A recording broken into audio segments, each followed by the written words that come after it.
En la tarde de hoy vinieron a dar una charla sobre seguridad con un eslogan que no se los voy a anticipar.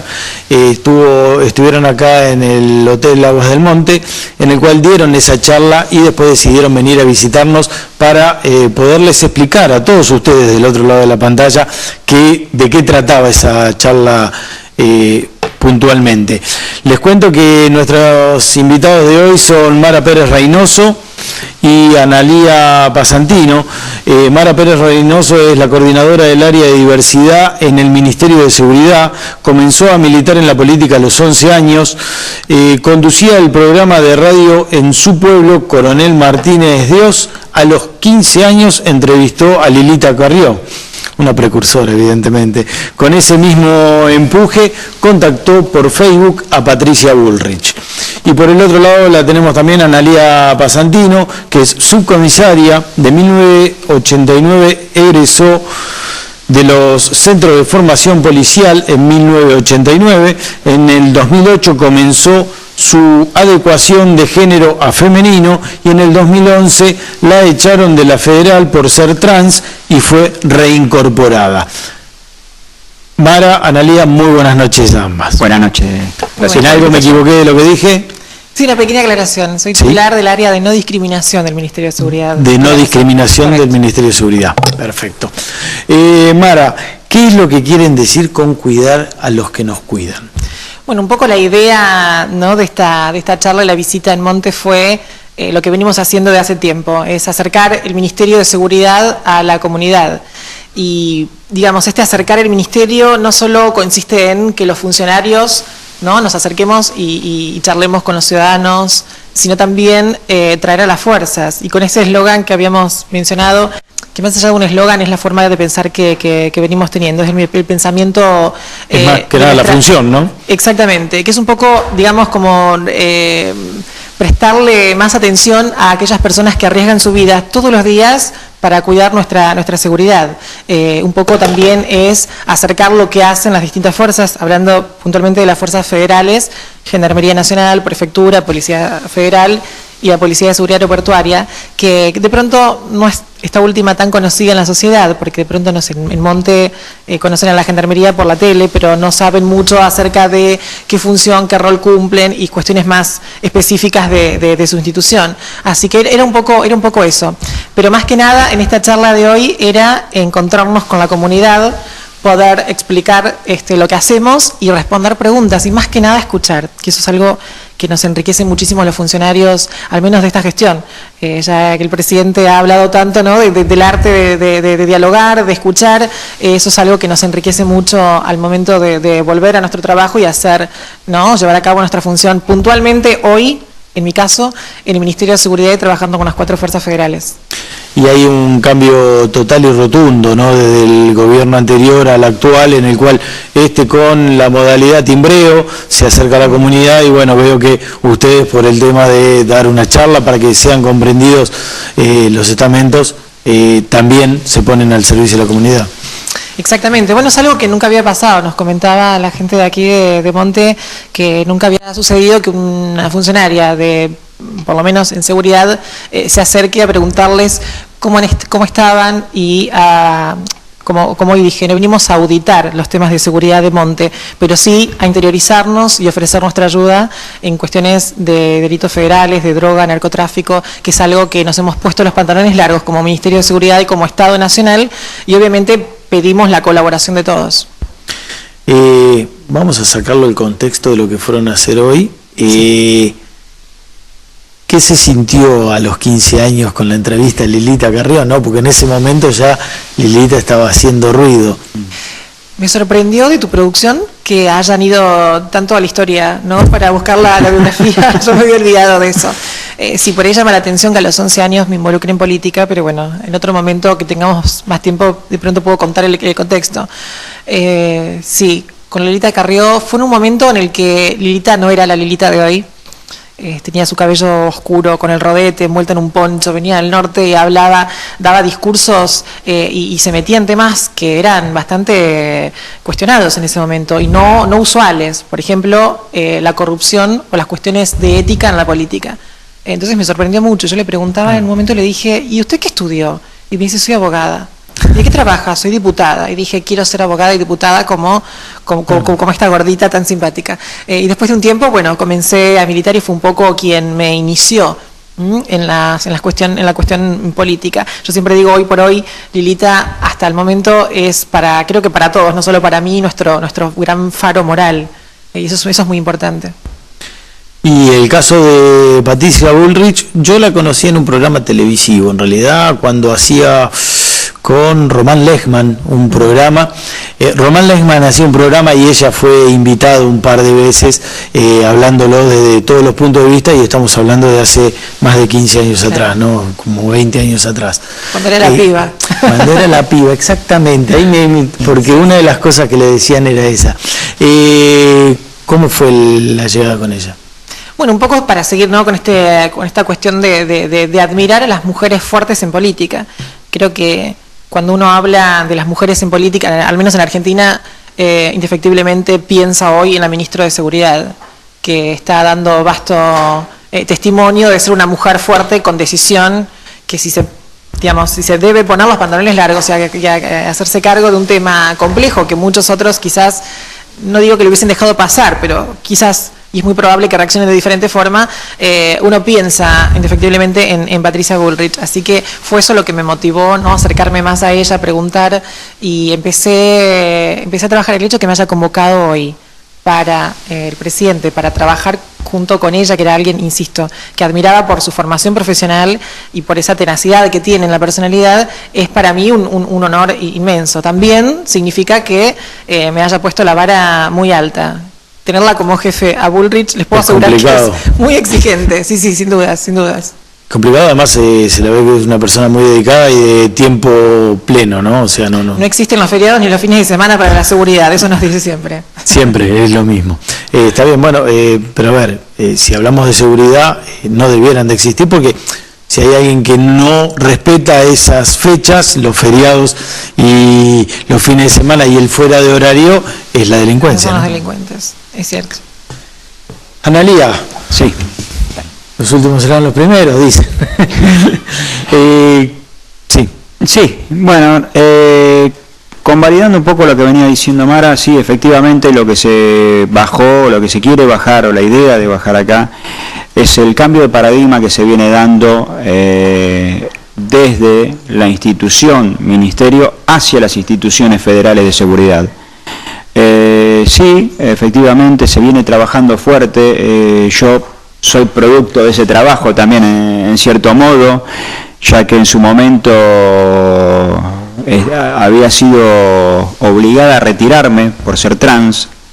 Fue la gestión de este ministerio la que me reincorporó y me permitió trabajar codo a codo con el área de no discriminación, integrando una mesa asesora en materia de políticas de no discriminación hacia diferentes colectivos, como puede ser lo que se trabajó en una resolución muy importante en materia de VIH, un protocolo que se hizo sobre requisas a personas trans, y se está trabajando hoy en día en el tema de personas con discapacidad en la fuerza de seguridad.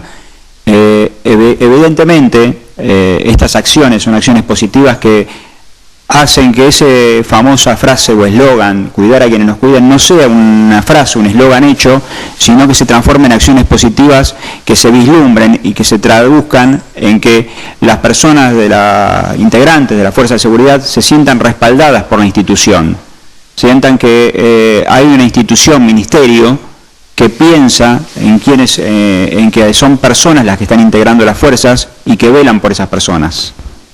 ¿Y puede decir que el gobierno actual es un gobierno inclusivo, entonces? Totalmente. A ver, si no fuera un gobierno inclusivo, no estaríamos hablando en este momento. Y fueron muchos años, ¿no?, que estuvo fuera de la fuerza. Yo estuve casi 8 años fuera de la institución. A mí se me obligó a un retiro obligatorio por ser trans. Desde el momento en que manifesté mi identidad trans, se me obligó a tomar una licencia médica y se me mantuvo bajo esa condición hasta que la Junta Médica de Policía Federal resolvió con un dictamen bastante horroroso que yo tenía una discapacidad del 10% de la total obrera por ser trans y porque era irrecuperable para la función policial, así lo catalogaba ese dictamen. Y emocionalmente, ¿qué fue lo que sintió en ese momento? Porque la verdad que nadie quiere ser discriminado por ninguna causa, ¿no? Sí, bueno, lo más feo de esto, lo más indigerible en ese momento, era precisamente el hecho de que se te catalogaba como una persona con una discapacidad por el solo hecho de tener una expresión de género distinta. Te decían irrecuperable para la función policial cuando a la postre he rendido el examen de ingreso para las fuerzas como contraprueba en todo este expediente que duró un montón de años. He rendido el examen de ingreso con un sobresaliente por encima de la media de cualquier otro ingresante, pero aún así la Junta Médica de Policía Federal consideraba que yo era irrecuperable para la función policial. ¿Y la familia qué fue lo que opinó cuando salió ese dictamen que era totalmente... La familia fue mi mayor apoyo.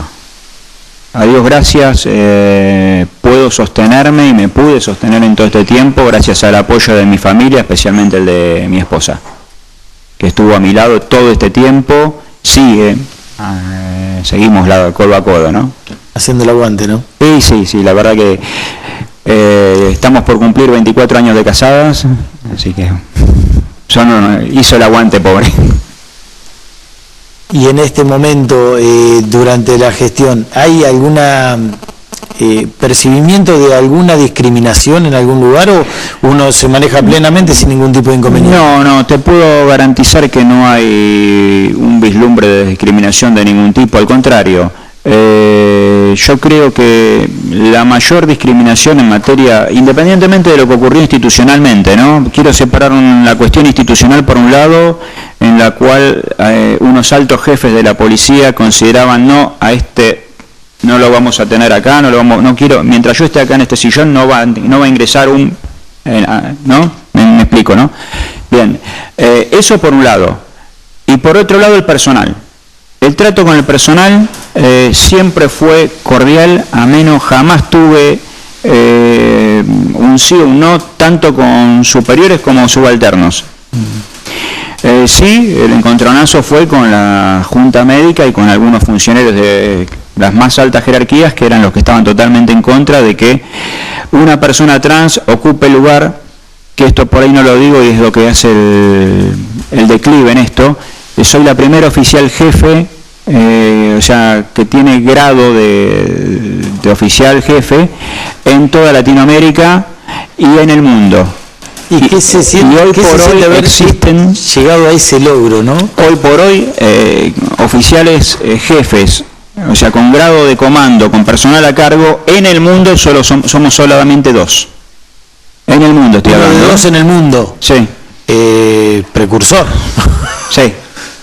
Sí, a raíz de la trascendencia que tomó la noticia de mi reincorporación, me contactaron asociaciones de policías trans a nivel internacional y ahí tomé conocimiento de que era la primera en ese momento y a los pocos meses hubo otro caso. Y ahora sentís que podés dar vuelta a la página y que podés lograr de que lo que te sucedió a vos no le suceda a nadie más. Yo creo que hay un antes y un después del caso Pasantino, como lo llama acá Pérez Reynoso. Se dio un antes y un después de esto porque evidentemente no va a haber otro caso de discriminación así. El mayor obstáculo que había en mi caso era que no querían, estaba muy bien tener, porque ya había unos casos de otras personas trans en la institución, pero eran personas de bajas jerarquías, eran personal sin mando, el primer caso era personal civil asimilado a funciones policiales, O sea, hasta ahí no había ningún impedimento para tener alguien en la institución policial federal que ocupe una trans, y de paso quedamos bien con el mundo. Ahora, cuando se trató de tener un oficial jefe, alguien que ocupe cargo, que llegue a las más altas jerarquías de la institución, ahí ya le ponían el pero, y ahí fue donde me terminan segregando.